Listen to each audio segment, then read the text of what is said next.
السلام علیکم ورحمۃ اللہ. الحمدللہ ثم الحمدللہ. قرآن کے ساتھ، اللہ کے کلام کے ساتھ، اللہ کی رحمت کے ساتھ ہم سب کا سفر سورہ انبیاء تک جان پہنچا ہے.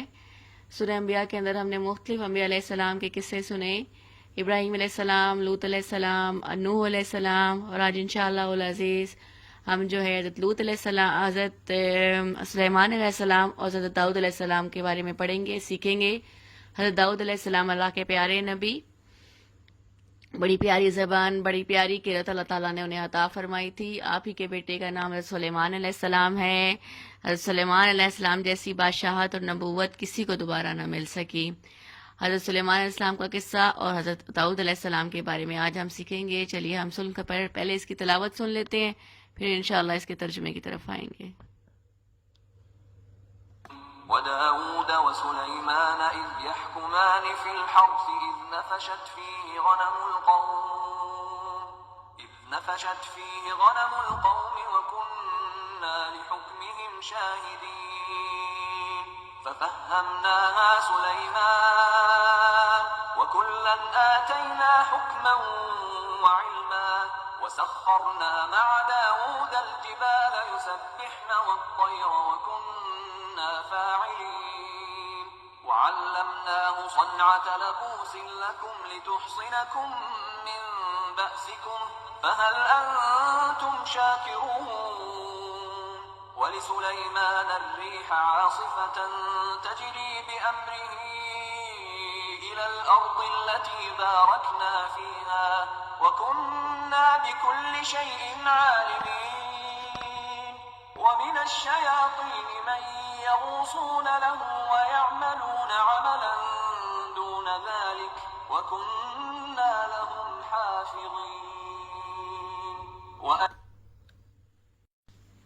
اللہ کے نام سے شروع جو بڑا مہربان نہایت رحم کرنے والا ہے. اور داؤد اور سلیمان کو ہم نے حکمت اور علم عطا کیا تھا جب وہ دونوں ایک کھیت کے جھگڑے کا فیصلہ کر رہے تھے. چونکہ کچھ لوگوں کو بکریوں کو رات کے وقت اس کھیت میں جاگ گھسی تھی، ان لوگوں کے بارے میں جو فیصلہ ہوا اسے ہم خود دیکھ رہے تھے. چنانچہ اس فیصلے کی سمجھ ہم نے سلیمان کو دے دی، اور ویسے ہی ہم نے دونوں ہی کو حکمت اور علم عطا کیا تھا. اور ہم نے داؤد کے ساتھ پہاڑوں کو تابعہ بنا دیا تھا کہ وہ پرندوں کے ساتھ لے کر تسبیح کریں، اور یہ سارے کام کرنے والے ہم تھے.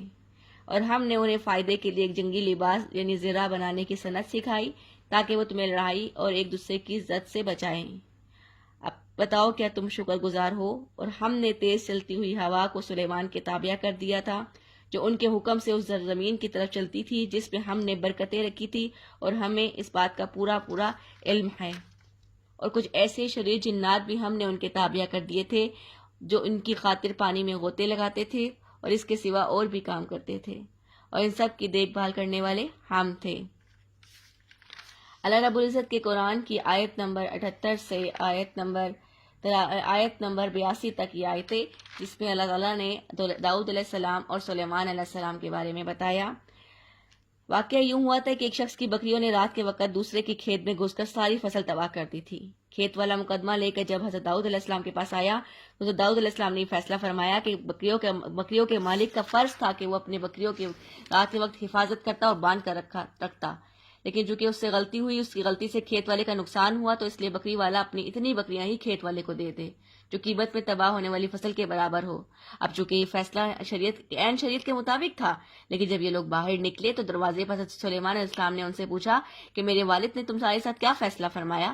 انہوں نے تو بتا دیا کہ حضرت سلیمان علیہ السلام نے فرمایا ہے کہ انہوں نے یہ فیصلہ فرمایا ہے. اس پر سلیمان علیہ السلام نے فرمایا کہ میرے ذہن میں تو ایک اور صورت آ رہی ہے جس میں دونوں کا فائدہ ہے. حضرت داؤد علیہ السلام نے جب ان کی یہ بات سن لی تو ان کو بلایا اور پوچھا کہ وہ کیا صورت ہے.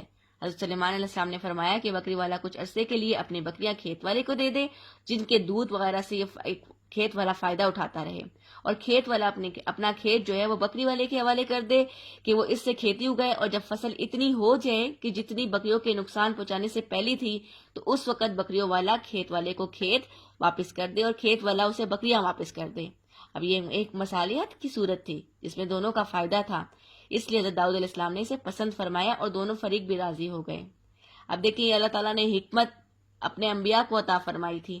سلیمان علیہ السلام کی عمر اس وقت بہت چھوٹی تھی، لیکن چونکہ اللہ رب العزت کے پیارے نبی ہونے کے ساتھ ساتھ اللہ کے پیارے نبی کے بیٹے بھی تھے، اللہ تعالیٰ نے دیکھے یہ اللہ کی حکمت ہے، یہ اللہ کی بانٹ ہے، اللہ کی تقسیم ہے، اللہ جسے حکمت عطا فرما دے۔ اب داؤد علیہ السلام کا فیصلہ اصل قانون کے مطابق تھا، جبکہ لیکن سلیمان علیہ السلام کی تجویز باہمی رضامندی سے کی ایک صلح کی صورت بنتی تھی۔ اس لیے اللہ تعالیٰ نے فرمایا کہ ہم نے دونوں باپ بیٹے کو ہم نے علم اور حکمت عطا فرمائی، اللہ ہمیں بھی علم و حکمت عطا فرما دے۔ لیکن اس سے کیا سبق ہم یہاں سے دیکھتے ہیں کہ حکمت کی بات، علم کی بات، نفع کی بات اگر کوئی چھوٹا بھی کرے اس کو بھی مان لینا چاہیے۔ اللہ اکبر کبیرہ۔ یہ علم، حکمت، دانائی، شعور، فہم اللہ کی بہت بڑی عطا ہوتی ہے، اللہ جسے عطا کر دے۔ ہم بھی مانگتے ہیں اللہ ہمیں بھی آپ عطا کر دیجئے، اللہ اپنی حکمت دے دیجئے، علم دے دیجئے، شعور دے دیجئے، فہم دے دیجئے، دانائی دے دیجئے، بہترین فیصلہ کرنے کی طاقت دے دیجئے۔ داؤد علیہ السلام اللہ کے بڑے پیارے نبی، اللہ تعالیٰ نے ان کو بڑی دلکش آواز سے نوازا ہوا تھا، اور معجزے کے طور پہ یہ خصوصیت بھی اللہ تعالیٰ نے ان کو بخشی تھی کہ جب اللہ کا ذکر کرتے تھے تو پہاڑ بھی آپ کے ساتھ ذکر کے اندر، تسبیح کے اندر مشغول ہو جایا کرتے تھے، یہاں تک کہ اڑتے ہوئے پرندے بھی آپ کا جو ہے نا ذکر سن کر رک جایا کرتے تھے اور وہ بھی اللہ کا ذکر کرنے لگتے تھے۔ سبحان اللہ، سبحان اللہ۔ اللہ تعالیٰ نے حضرت داؤد علیہ السلام کو ایک اور معجزہ دیا ہوا تھا کہ وہ ان کے ہاتھ میں جب لوہا جاتا تھا وہ نرم کر دیا جاتا تھا، آپ جس طرح چاہتے تھے اسے موڑ لیتے تھے، آپ لوہے کی زرہ اس طرح کی بناتے تھے کہ نہایت وہ اس کے تمام خانے متوازن ہوا کرتے تھے۔ سبحان اللہ۔ حضرت داؤد علیہ السلام کے لیے اللہ تعالیٰ نے لوہے کو بھی نرم کر کے دکھا دیا، اور سلیمان علیہ السلام کو تو اللہ تعالیٰ نے ویسے ہی بہت سے معجزات دیے ہوئے تھے، اور ان کی جیسی حکومت اور ان کی جیسی بادشاہت کی کیا کہنے۔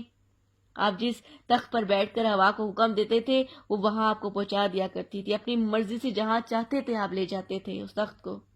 سورہ سبا میں بڑی تفصیل کے ساتھ سارا کچھ آتا ہے، بلکہ ایک مہینے کا جو فاصلہ ہوتا تھا آپ ایک صبح کے اندر اور ایک مہینے کا فاصلہ ایک شام کے اندر آپ طے کر لیا کرتے تھے۔ سبحان اللہ، سبحان اللہ۔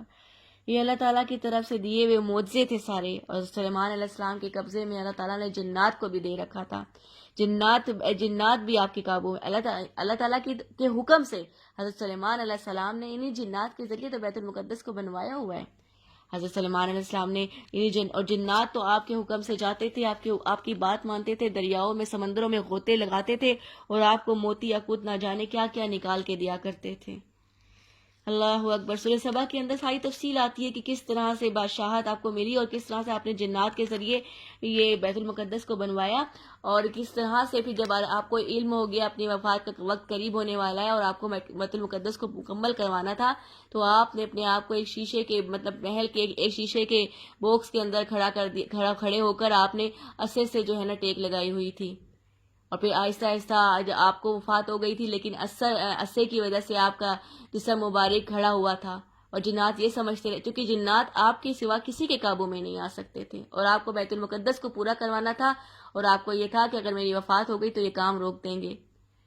تو اللہ تعالیٰ کے حکم سے پھر اللہ تعالیٰ نے کس طرح سے آپ عصا کے ذریعے، لکڑی کا جو عصا تھا جس سے آپ نے ٹیک لگا کر کھڑا کیا ہوا تھا اپنے آپ کو، اس پہ دیمک لگی تھی، اور وہ دیمک نے کھایا تھا، اور جب پھر ان کو پتا چلا تھا کہ آپ کی جنوں کو کہ آپ کی تو وفات ہو چکی ہے، پھر وہاں سے انہوں نے کہا تھا کہ ہمیں تو معلوم، ہم اپنے آپ کو عالم الغیب سمجھتے رہتے ہیں، اگر ہمیں پتا ہوتا تو ہم اتنی سخت محنت میں نہ پڑتے۔